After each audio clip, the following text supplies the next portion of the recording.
বন্ধুসকল, মই দিব্যজ্যোতি শৰ্মা আৰু আপোনালোকে চাই আছে ডিজে শৰ্মা ইউটিউব চেনেল। আজি এই ভিডিঅ'টোৰ জৰিয়তে মই আপোনালোকক লৈ যাম অৰুণাচল প্ৰদেশৰ পশ্চিম চিয়াং জিলাত অৱস্থিত লেখাপালি সাব ডিভিজনত অৱস্থিত প্ৰায় 700 বছৰৰো অধিক পুৰণি মালিনী থানলৈ। গতিকে বলক বন্ধুসকল, ভিডিঅ'টো আৰম্ভ কৰোঁ। আৰু এইটো মোৰ ফাৰ্ষ্ট ব্লগ ভিডিঅ', গতিকে যদি ক'ৰবাত বেয়া দেখে কমেণ্ট কৰি মোক জনাব। আৰু চেনেলটো যদি ছাবস্ক্ৰাইব কৰা নাই তেন্তে ছাবস্ক্ৰাইব কৰি থ'ব, যাতে মই নতুন ভিডিঅ' বনাবৰ কাৰণে প্ৰেৰণা পাওঁ।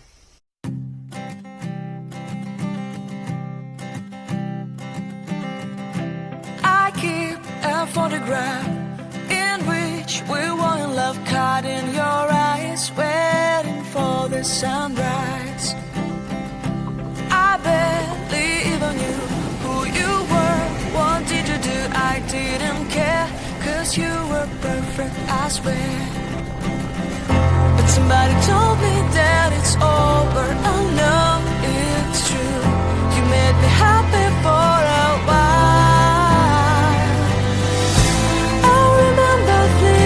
Times when we slept on top of cars. Now I don't know you, you don't know me too. I remember fleeting times when we watched the sparks so fire. Now I don't know you, you don't know me too.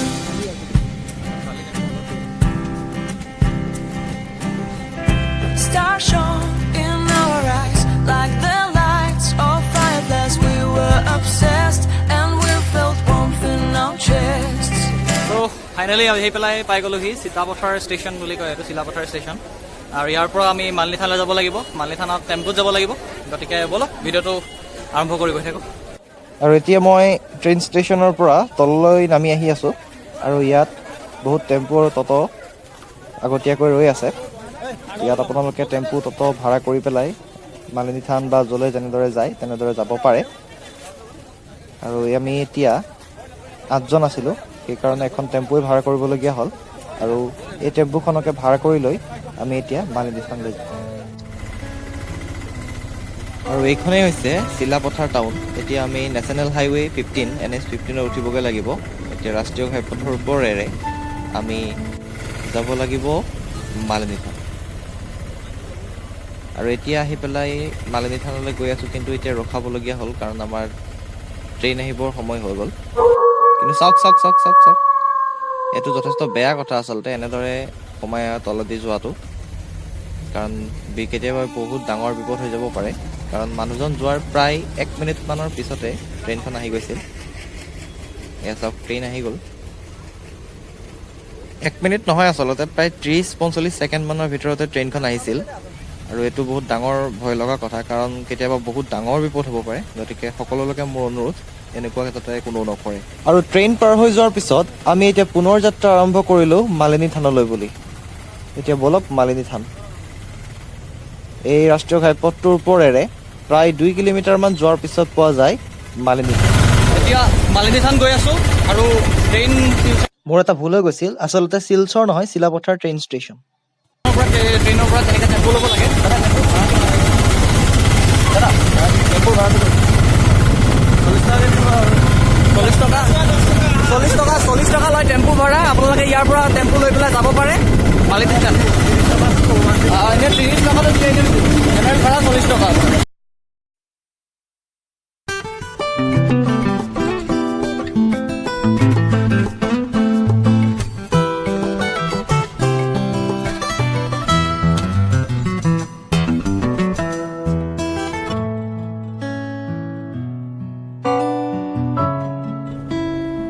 আৰু এতিয়া আহি অৱশেষত আমি পালোহি মালিনী থান। এইখনেই হৈছে মালিনী থানৰ দৃশ্য।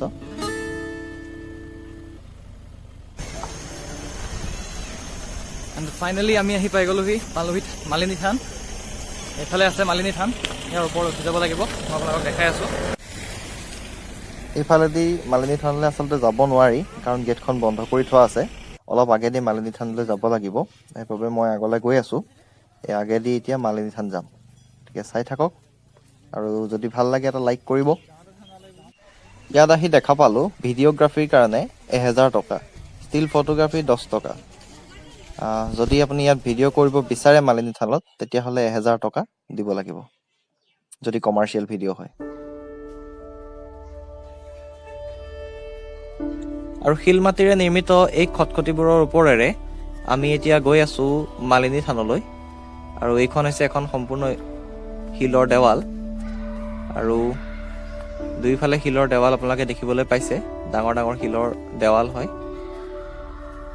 আৰু এতিয়া আমি আহি পাইছোহি মালিনী থান। এইখনেই হৈছে মালিনী থান, আৰু ইয়াতে বহু ভক্তই চাকি দিয়ে আৰু সেৱা কৰে।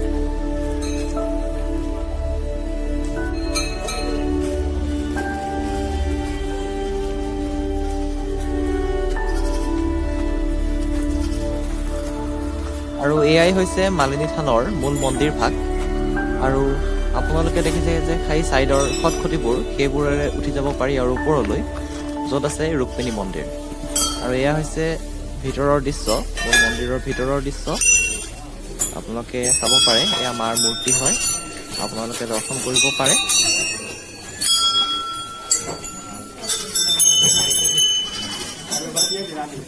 আৰু এতিয়া আমি যাম ওপৰলৈ, অৰ্থাৎ ৰুক্মিণী মন্দিৰলৈ। ৰুক্মিণী মন্দিৰ বহু ওপৰত পোৱা যায় ইয়াৰ পৰা, আৰু ইয়াতো বহুত ভক্তৰ সমাগম ঘটে সদায়, প্ৰতিদিনে অৰ্থাৎ, আৰু সেইবাবে যথেষ্ট ভিৰ হোৱা পৰিলক্ষিত হয়। আৰু এই ভিৰৰ মাজেৰে আমি যাব লাগিব ৰুক্মিণী মন্দিৰ।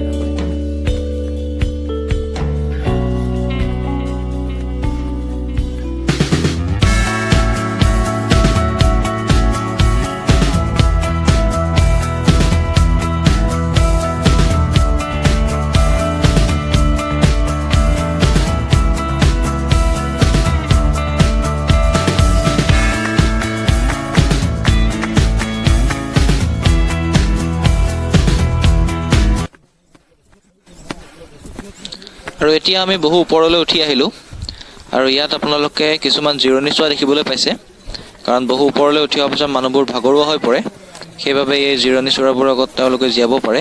আৰু মই যথেষ্ট ভাগৰুৱা হৈ পৰিছোঁ।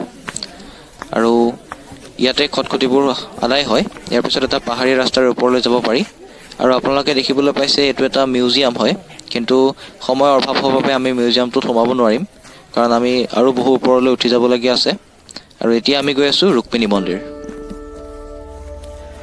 বন্ধুসকল, মালিনী থান মানে হৈছে মা পাৰ্বতীৰ থান। যেতিয়া ভগৱান শ্ৰীকৃষ্ণই ৰুক্মিণীক হৰণ কৰি আনিছিল, তেতিয়া এই থানতে মাৰ ওচৰত ভগৱান শ্ৰীকৃষ্ণ আৰু ৰুক্মিণীয়ে আশ্ৰয় গ্ৰহণ কৰিছিল, আৰু ইয়াতে তেওঁলোকৰ আনুষ্ঠানিকভাৱে বিবাহ সম্পন্ন হৈছিল। আৰু তেতিয়া মা পাৰ্বতীয়ে ভগৱান শ্ৰীকৃষ্ণক এডাল ফুলৰ মালা উপহাৰ দিছিল, আৰু এই মালাডাল পাই সন্তুষ্ট হৈ ভগৱান শ্ৰীকৃষ্ণই পাৰ্বতী মাক মালিনী নাম দিছিল। আৰু এতিয়া আমি গৈ থকা সেই ৰুক্মিণী মন্দিৰ হৈছে এনে এডোখৰ স্থান য'ত ভগৱান শ্ৰীকৃষ্ণ আৰু ৰুক্মিণী মায়ে ৰাতি আশ্ৰয় গ্ৰহণ কৰিছিল।